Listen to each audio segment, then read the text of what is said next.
सबसे बड़ा गुरु गुरु द्रोणाचार्य पांडवों और कौरवों के गुरु थे। उन्हें धनुर्विद्या का ज्ञान देते थे।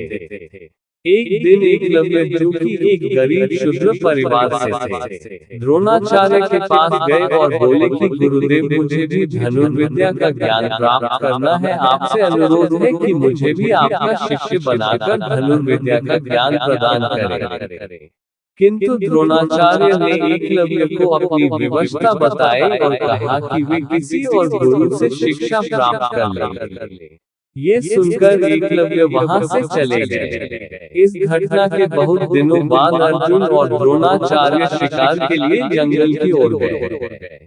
उनके साथ एक कुत्ता भी गया हुआ था। कुत्ता अचानक से दौड़ते हुए एक जगह पर जाकर भौंकने लगा। वह काफी देर तक भौंकता रहा और फिर अचानक ही भौंकना बंद कर दिया। अर्जुन और गुरुदेव को ये कुछ अजीब लगा और वे उस स्थान की ओर बढ़ गए जहाँ से कुत्ते के भौंकने की आवाज आ रही थी।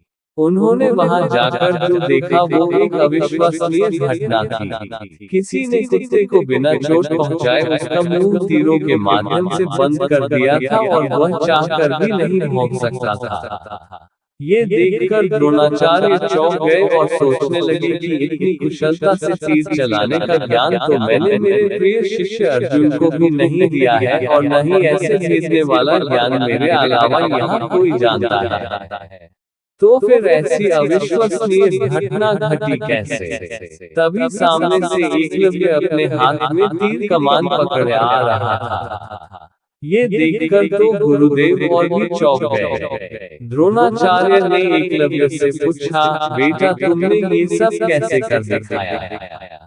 तब एकलव्य ने कहा, गुरुदेव मैंने यहाँ आपकी मूर्ति बनाई है और रोज उसकी वंदना करने के पश्चात मैं इसके समकक्ष कड़ा अभ्यास किया करता हूँ, और इसी अभ्यास के चलते मैं आज आपके सामने धनुष पकड़ने के लायक बना हूँ। गुरुदेव ने कहा, तुम धन्य हो, तुम्हारे अभ्यास ने ही तुम्हें इतना श्रेष्ठ धनुर्धर बनाया है, और आज मैं समझ गया कि अभ्यास ही सबसे बड़ा गुरु है।